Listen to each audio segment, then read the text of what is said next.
Ba't apat yung dumating? Apat yung dumating na toothpaste. What?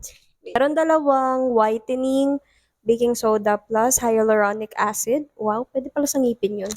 Tatlong pack ng mouthwash.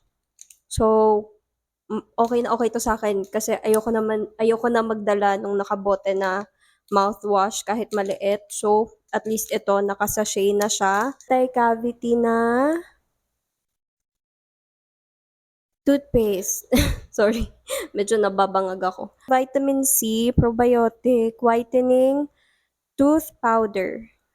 Oh my gosh. Ang dami nito, hindi ko na-expect. Ang ina-expect ko nga lang dalawang box ng toothpaste. May dalawang mouth spray. Gusto ko to i-try. 100 plus ko siya nakuha. So, tingnan nyo na lang dyan sa yellow basket natin para malaman nyo kung magkano siya today. Alam ko naka-sale pa rin sila. Kumuha na kayo. Bumili na kayo. Sobrang sulit. Like, pang ilang months na to. Tapos may dalawa pang free na toothbrush. Sobrang sulit.